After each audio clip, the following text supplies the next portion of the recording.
You're listening to the Shift Work Podcast, episode 88. Today is all about the art and science of creating flow states in your own life. We discuss the difference between finite and infinite games, and I share with you the drivers of how to develop intrinsic motivation in your own life and in the lives of your team members as well. So stay tuned. Hi, I'm Luke Lehman, and you're listening to the only podcast for high-growth entrepreneurs rooted in business strategy and tactics as we discover the habits of high-performance leaders and dive deep into brain science. With over 2 decades leading high-performance teams, from fighter pilot to CEO, I'm excited to join you in your entrepreneurial journey. Shift the mindset needed to build your empire, keep more money in your pocket, and enjoy every day of the journey. Welcome to Shift Work.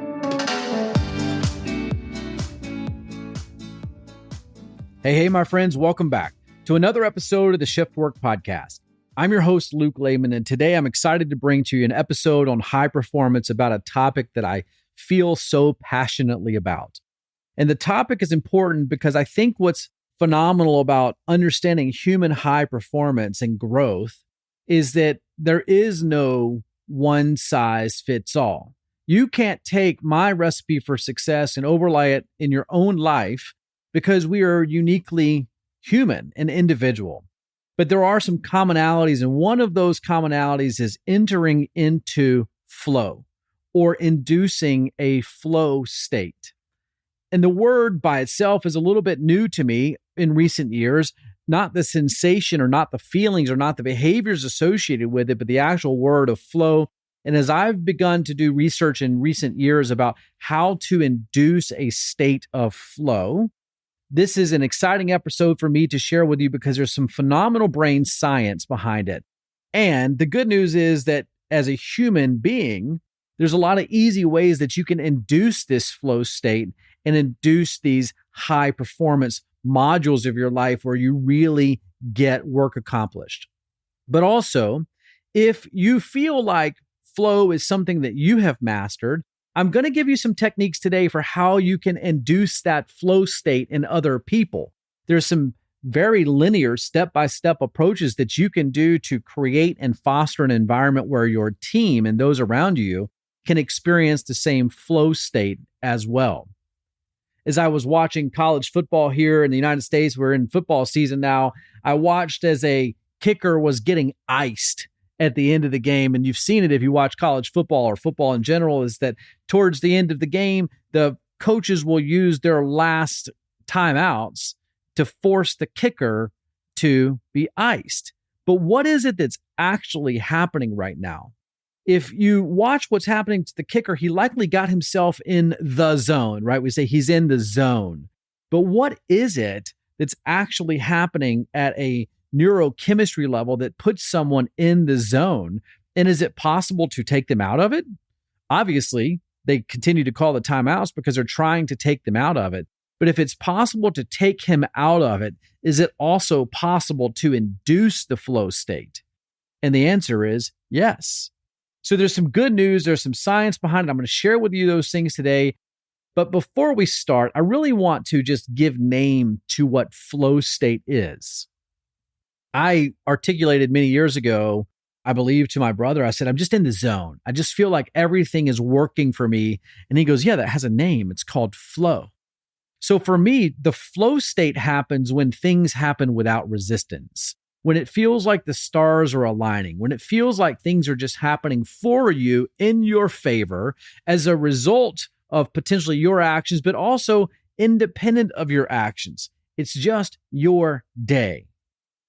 But at its core, flow is a psychological state characterized by intense concentration and immersion in a particular activity.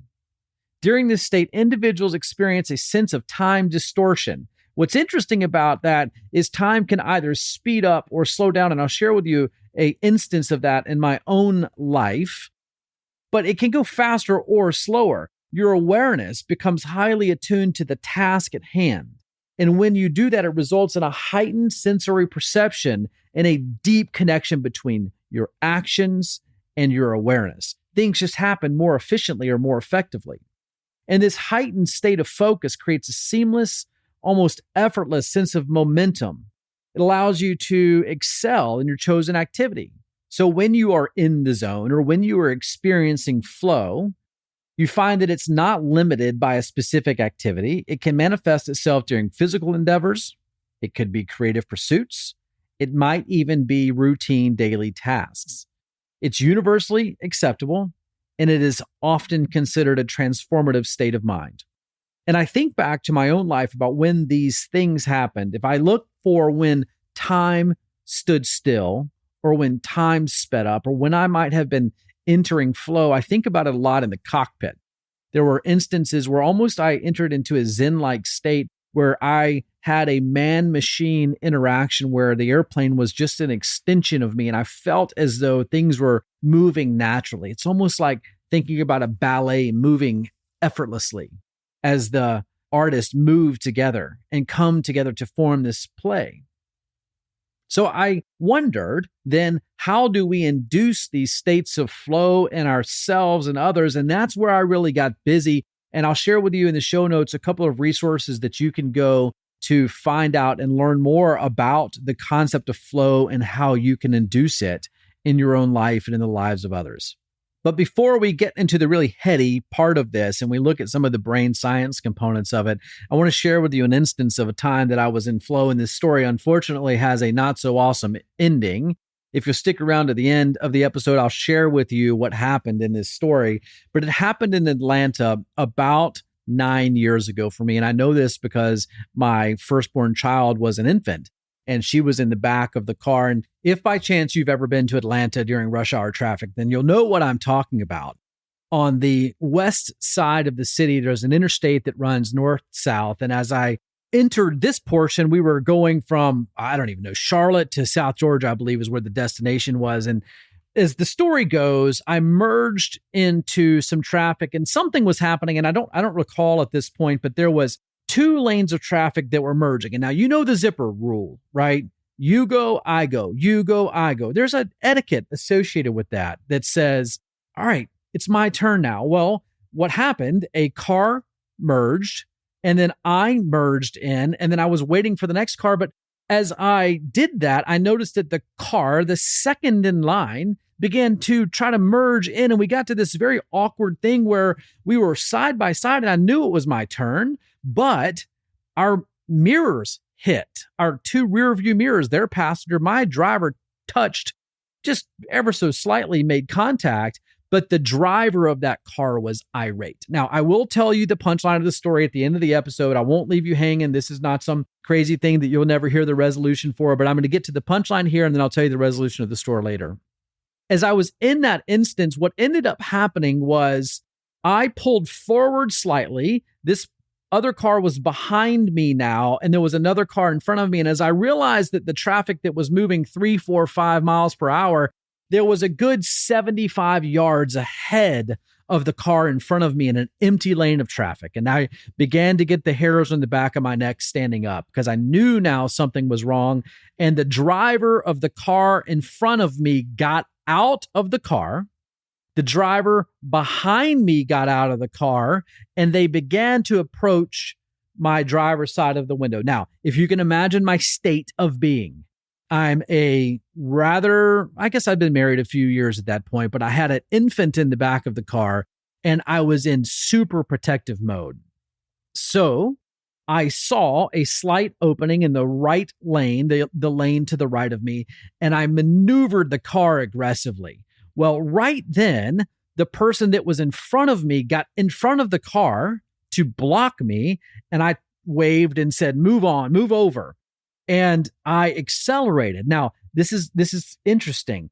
At this point, this person ninja'd like a daggone spider monkey on top of my car. And all of a sudden now in this Atlanta traffic, I am cutting people off. I have someone on the hood of my car as I'm driving. Now there's not 75 yards. There's a couple of 100 yards of traffic in front of this other car that's now driverless. I pull back around and I have this ninja on the top of my car, and he reaches back and he pulls a small pistol out of his waistband.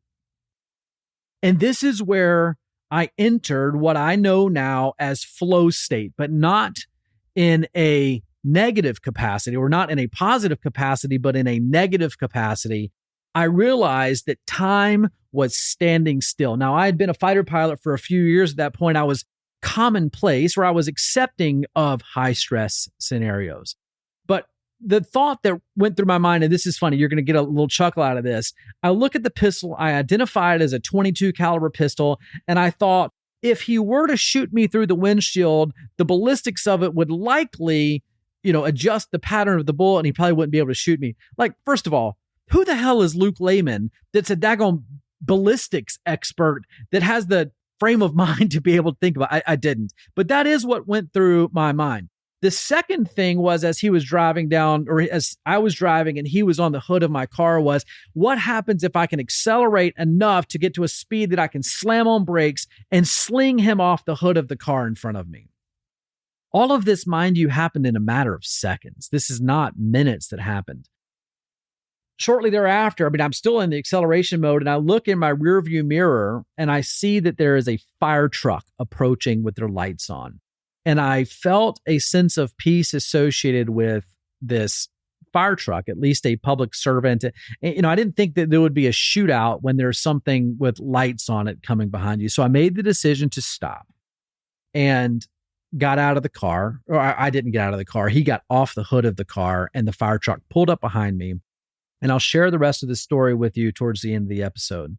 But what I want to relay to you is that moment of clarity. As time slowed down, that I began to create space in my environment where I could make decisions more clearly. And that is flow. So today we're going to talk about how you can induce flow, how you can create the circumstances in your life where flow can happen effortlessly and easily. Now, here's the thing about flow. Flow is the enabler to high performance. And when you think about your life and the breakdown of whether you're playing a finite game or an infinite game, flow is the conduit that connects you between the finite and the infinite. It moves you into what can become possible. So let's think first about what is finite. Finite, define rules. We know what game everyone is playing. There is competition. There is winning and losing. There is a limited number of finite resources, and it has a fixed duration. It's like a football game, like the kicker that was getting iced. I have a finite game with a start and end. There's players, there's rules, there's a winner, and there's a loser, as compared to an infinite game. In the infinite game, there is no endpoint. There are no fixed rules. We collaborate instead of compete. There is no ultimate winner. Instead, the game is played by who can play the game the longest. There is an abundance of resources. And when you think about your own life right now, do you approach life as though there is a limitation or an abundance of resources? Because I would advocate right now that there are limited resources only in your mind. And that if I think creatively about how you can go gain those resources and how you can access things that were not previously accessible, you can have an abundance of resources. An infinite game is defined by an adaptation of the game that you're playing based on what's happening in your environment. But there's one key thing about an infinite game that differs from the finite game. And it's called intrinsic motivation, which we're going to discuss in depth here in just a moment. The participants of an infinite game are often intrinsically motivated in infinite games. They pursue the game because they find it personally meaningful rather than seeking external validation, rewards, benefits, or recognition. So where in your life are you playing an infinite game? It should be in multiple places. It should be your physical fitness should be an infinite game. Your health and well-being should be an infinite game. Your relationship with your spouse, your loved ones, the relationship that you have with your children should be an infinite game. But most simply put, art, science, and love are infinite games. And so is high performance. And in the study of high performance, the infinite game begins with flow. So in our study of flow, we must first look at motivation. And motivation as a function of drive is either extrinsic or intrinsic. And we can simplify the words a little bit to say it's either external or internal. Let's look at what that means. When I think about my car incident in Atlanta, was my motivation internal or external? Was it intrinsic or extrinsic? Was I looking for someone to interview me on CNN, or was I looking to protect my child? Was I looking at the quality of my decisions? So in order to study drive and motivation, we're going to look towards a theory called the self-determination theory. It was developed in the 1980s by Edward Deci and Richard Ryan. And in the field of motivation and behavior, the self-determination theory has become the most influential theory, and it has become not only the most researched, the most cited, but it is also the most evolved. At the core of self-determination theory, we look first at intrinsic motivation. This is the highest level of motivation. It's characterized by engaging in an activity because it is inherently enjoyable or personally meaningful. Intrinsic motivation arises when individuals find an activity fulfilling in itself and do it for the sheer joy of it. Extrinsic or external motivation involves engaging in an activity for external rewards or to avoid punishments. It can range from more autonomous forms, like doing a job because it aligns with personal values, to more controlled forms, like working solely for financial gain. So where in your life do you find that you are intrinsically motivated? What types of things do you do because there is no reward? When you maintain a healthy diet, are you looking for the trophy? If you were to sign up right now for a half marathon, 10K, 5K, whatever you're capable of doing, are you doing that because you want the trophy at the end? I think back to when I was probably 28 or 29 years old and I ran the Nashville country music half marathon. And as I powered through this, now I am an avid runner, but I do not desire half marathons. I doubt I'll ever do one. If you're listening to this episode a few years from now and you see me on social media saying that I'm running a half marathon or a marathon again, you can take me to task on that and say, hey, Luke, you said in this episode that you weren't going to do that anymore. But I ran that race because it was something inside me. It was for me to prove that I could do that I simply had the capacity to be able to run that distance. And as I prepared for the race, I prepared my brain and my body, the mindset that it would take to be able to do that. And what was interesting about that was that I prepared in South Georgia as I was in the Air Force at the time. And when I got to Nashville, what I wasn't really ready for was the hills. At the time, I would probably have referred to them as mountains, what felt like mountains on the up and down, but really realizing that it's just small hills in Nashville. So when we look at intrinsic and extrinsic motivation, to enter a state of flow, we have to move ourselves to intrinsic motivation. And we can do that either in ourselves or we can foster and facilitate that in others. And that's really what we're going to get to today is how do we facilitate intrinsic motivation in ourselves and others? So let's take a look at how you do that. And what you're going to find, and I told you that this self-determination theory was root of many of the things that we know about high performance. And when you read books about habits and goal setting and high performance, you're going to find that these intrinsic motivators that were discussed in this 1980s theory are really going to be at the root of what we need to discover, which in my own endeavor, and what I would encourage for you, oftentimes I look for the source code. So you might be hearing from me today this new concept, and maybe you knew about flow, or maybe you had not yet heard about it before, and this is new to you. But don't just stop here. In your own pursuit, in your own endeavors, go to the source code. One of the fathers of this understanding of flow or high performance was a Hungarian-American psychologist named Mihaly Csikszentmihalyi, who passed in 2021, but many of the efforts that he studied and the works that he published, which I'll link up in the show notes, a phenomenal book just called Flow, have become foundational. So let's look at some of the work and some of the understanding. The very first thing that you need to do to develop internal motivation is to identify your interests and passions. Frankly, you cannot do something that doesn't interest you. You will never find high performance in things that are not uniquely satisfiable to you.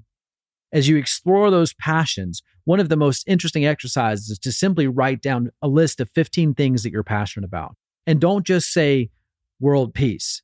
Give it a level of specificity. As you can begin to articulate the things that you're uniquely interested and passionate about, you're going to find that the more of these that you can connect, the more that you're going to find intrinsic motivation. And I know we talk about this next one quite a lot, but setting meaningful goals is super profound, and you'll hear about it on a lot of podcasts. But the reason why we set meaningful goals is because goals give us the ability to do something in our brain. There's a few different triggers that happen from a neurochemistry level, the dopamine drops that are set. And we'll talk about dopamine here in just a second. But when you set the goals, you give yourself a level of motivation because you get the reward associated with it as well. So today is not about goal setting, but I'll tell you that intrinsic motivation stems from your ability to set these markers in front of yourself and then to celebrate them. And I've recorded lots of podcast episodes about that, and you can go back and listen to those to understand how important goal setting is, both in the span of your own life, but also in the life of your team. The next four of these are absolutely profound and are really at the work that I do with the VMAX group team when we look at high performance teaming and embracing how you can foster this inside your own teams. The first is embracing curiosity. Curiosity is one of the most overlooked components of high performance that I see people misidentify. When you see someone set a goal and begin to take positive action on it and to ritualize it and to make habits that create the foundation, it's because they have embraced curiosity. In my own life, I think about the foundation of many of the great things that have happened for me really only began with a level of curiosity. It's easy for me to think back now about all of the fun things that happened as a fighter pilot. And I can talk about internal or external, intrinsic or extrinsic all day long. But when you root to the source of the curiosity about being a fighter pilot, there was a moment in my own life where I opened myself to the possibility of becoming a fighter pilot. Now, I've talked often about that. The journey for me actually began at 14 years old, chasing life flight helicopters. The sequence wasn't, I want to go be an F-16, F-15, or A-10 pilot. The sequence was the enamor of flight, simply defying gravity. And that was the start of it, which when I look back at my own life, the start is often just the level of curiosity, which gets to the next component of it, enjoying the process. My process of becoming a fighter pilot did not start with an end state in mind. Contrary to popular belief, I didn't always think or always desire that I would be a fighter pilot, but enjoying the process along the way allowed me to focus on the journey instead of fixating on the end result, and to find the pleasure and satisfaction and take small wins at the process and learning experiences along the way. The next two I think are incredibly profound for this intrinsic motivation. The first is take ownership. When you take ownership of your goals and you realize that you are the one at cause, you are the one that has the ability to affect the results in your own life, the more ownership that you can take, the more that you can look for the resources that need to be present for you to be able to reach the goals that you have. And the remaining of these three are going to be probably what I would consider to be the most instrumental in developing this internal motivation. Celebrate your progress. All too often, I see that people skip the celebration. They do things that are quite instrumental or quite impactful, but instead of taking the time to stop and celebrate, they just move right on. And what ends up happening is that they find themselves in burnout because they never took the opportunity to celebrate, which brings me to the next point. Embracing failure as a learning component. Yes, celebrate, But when things don't go the way that you would expect them to go, what is your choice? Is your choice to get mired down into the negativity associated with it, or to embrace the learning value of the instance? One of my favorite sayings goes something like this: in school, you're giving a lesson to prepare you for the test. In life, you're giving the test to help you learn the lesson. And embracing that learning value of failure is such an instrumental part of the success that you can have in your own life. And finally, surround yourself with positivity. When you find influences in your own life that are encouraging, motivating, uplifting, you increase the likelihood of your own self-efficacy, the believability that the thing that you desire the most in your life will happen, and that you're already on a pre-designed path, a predetermined path to greatness. So you can begin to see that we can focus on these specific components, and they're all over social media. You can go to any guru or any book, and you can find that these components that were all part of this self-determination theory are what is instrumental into your own success. And it's not about chasing the trophies. It's not about the dollars. It's frankly about the constant pursuit, but not of perfection, the constant pursuit of progress. And here's where the real mastery comes in. When you can stack victories, when one thing begins to set the foundation for the other and the other and the other, and all the while in the process, it continues to self-heal and it continues to set deeper and deeper foundations. Is why one of the reasons that I think the most impactful thing that you can do as a leader is to improve your own knowledge base, for you to be able to see the world more broadly. And when you can see the widest view of the world, you win ahead of your peers every single time. So mastery happens when you stack victories. Now, here's what happens chemically. It produces dopamine, and we know that because a lot of us are dopamine junkies and we chase that. When you look at cocaine and you realize that it's really just the artificial dopamine enhancer, you can understand why it's so addictive. But here's the interesting thing about dopamine. When you look at it from a functional MRI, dopamine actually shows up before you take a risk, not after it. Think about that.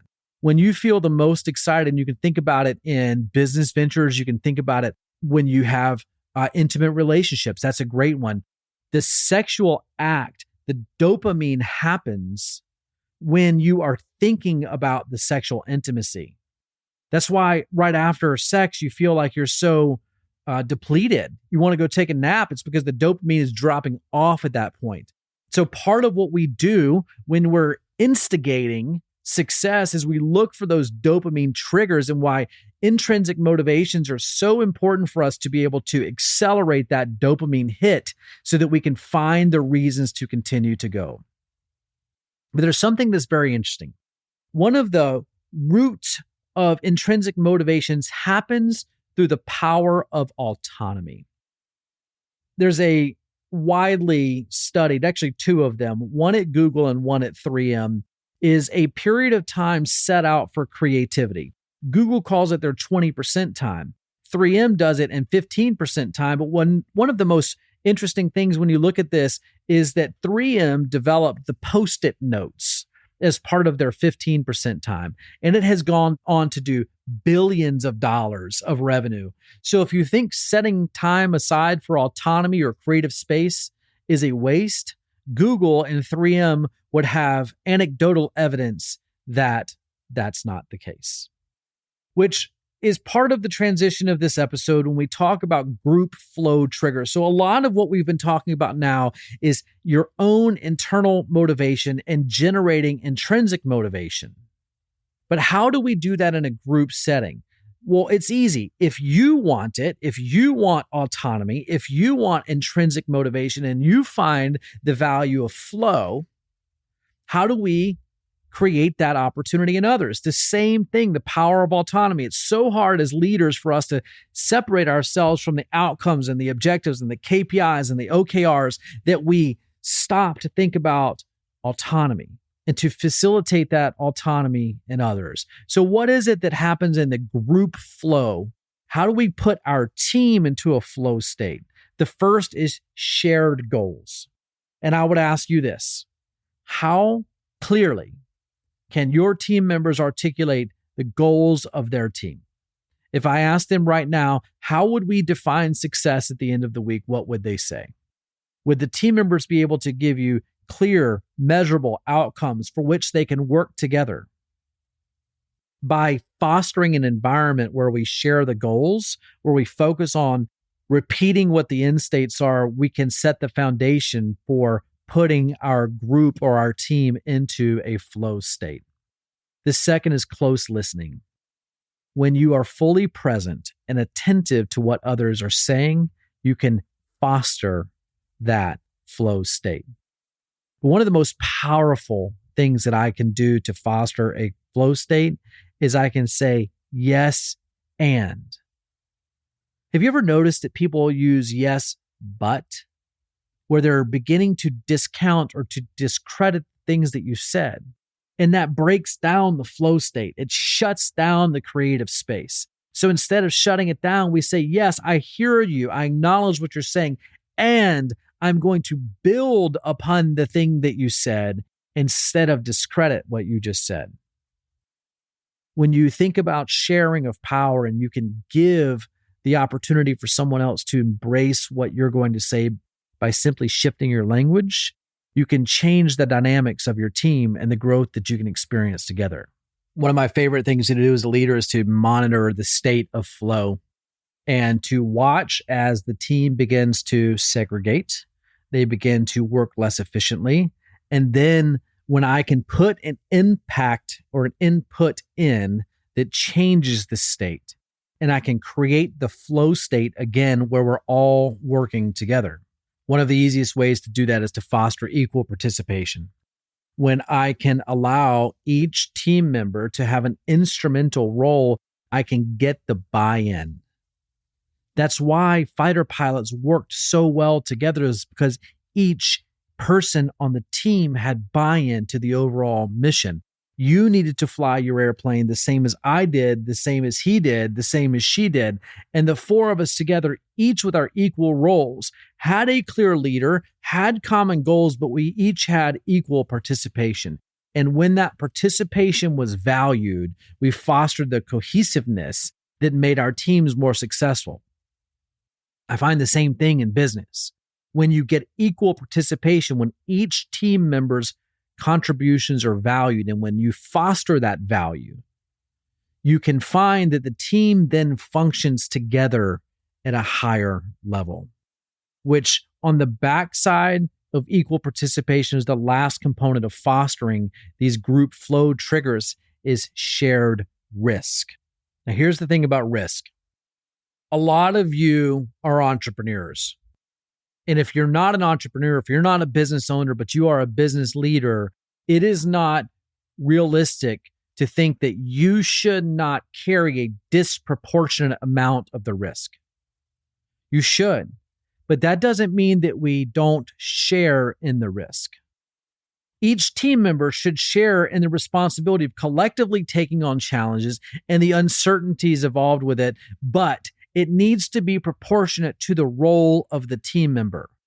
Administrators don't want to feel the level of risk that the business owner does, that the entrepreneur, the CEO does, or even the VPs.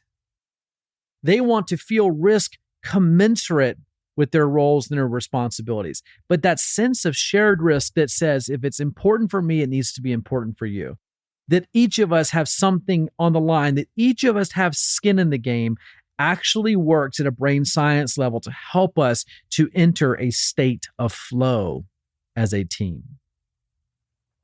So I would ask you this: where in your workplace are you fostering flow states? Are you creating an opportunity for creativity? Are you fostering team dynamics that allow us to enter flow states together where the sum of the parts are greater than the individual components? How is it that you're taking positive actions right now in your own life to carve out time for you to be creative, for you to enter flow states. I know for me, one of the easiest ways for me to enter a flow state is to put music in while I go out for a run. And I get to some of my most creative spaces when I do that. Here's the other one. When I wake up in the morning. Perhaps you may have noticed that one of your most creative times happens just after you wake up or just before you go to sleep. You know, when you think about you need to jot something down because something creative is happening for you, there's a reason for that. Your brain is doing something as you transition from your high state beta waves as your conscious waking states and transitioning through alpha and theta waves before you enter that delta state, that deep state of sleeplessness. It's that transition between theta and alpha waves where your brain is slowing down, which you actually encounter a higher level of consciousness. And when you can take advantage of that and induce that state, now you can enter the state of flow. That's one of the reasons why meditation is so powerful. When you can calm your mind, when you can free yourself of distractions, when you can remove the barriers and the impediments to your state of creativity and flow, you can reach those higher levels of potential. So we do things with our body and mind to encourage ourselves to get into a place that we know the state of flow can happen. It's easy. Clear things off your list of things that you need to do today. Focus on the highest priority tasks that are going to enable you to reach the objectives that you have in mind. If I were to walk into your house and I were to see a cluttered kitchen, do you think that I would start making dinner right away, or would I clear the counter off to have the space to be able to create? Because what's happening in your life and in your business and in your team's life is there's too much clutter. There's too many things to focus on. There's too many distractions. There's too many competing priorities that we can't clear off the counter to be able to make way for the masterpiece that we need to create. So I would encourage you and I would challenge you that perhaps what you need in your life is not more of anything, but it's a clean slate. You need to be able to find peace, to create the environment that you can slow down and clean the counter off long enough that you can create. So before we wrap up today, because I promised you that I would tell you the ending of the story in Atlanta, it was quite unfortunate. After multiple hours of sitting on the side of the road, the highway patrol came, and I was quite disenchanted with the fact that the highway patrolman did not arrest the guy that hopped on the hood of the car with a gun. Now, I don't know if you can search my name. I guess I've never really done this, but I did go back down to Atlanta many, many months later, and I had to testify. They did end up pressing charges for this. I don't remember what the crime was, but I had to testify. I had to get up almost a year later and try to recall the events of the day to the best of my recollection. But here's the interesting thing about flow. When you place yourself in those high stress environments, either good or bad, oftentimes you can go back and you can revisit those very easily. I can recall the events of that day as if it were yesterday, and it's been almost 10 years ago. I found a place in my mind where my mind was able to be calm and at peace amidst the chaos around me. And in my own life now today, I attempt to slow my brain down to allow the states of flow, because I know that's where the most creativity can happen. I know that's where the most advancements can happen. So I encourage you to do your research. Take a look at the resources that I've linked up in the show notes. Those are great starting places for you to be able to continue your own study on it. But for you to be able to find a level of mastery in your own life that you can command the states of flow, to declutter the space. And then once you've done that in your own life, the true level of mastery happens when you can affect that change in others. So if you've gotten yourself to the place where your plate is clean and you can seek creativity and you can engage problems with a clear mind, now your job is to do that for others. What is it that you can do in your own life that can enable others to have a clear mind and a clean plate? As you continue to create this expansion in others, I encourage you to reach out and to share with me what your success has been. You can always hop in the free Facebook group if you're so inclined, and you can share the success with others and encourage them on their way, because if you have the excess capacity to offer the encouragement to someone else who might not be in the same place as you, you can lift them up and make them a better person. I thank you for being here today, and I'll see you right back here for another episode of the Shift Work Podcast.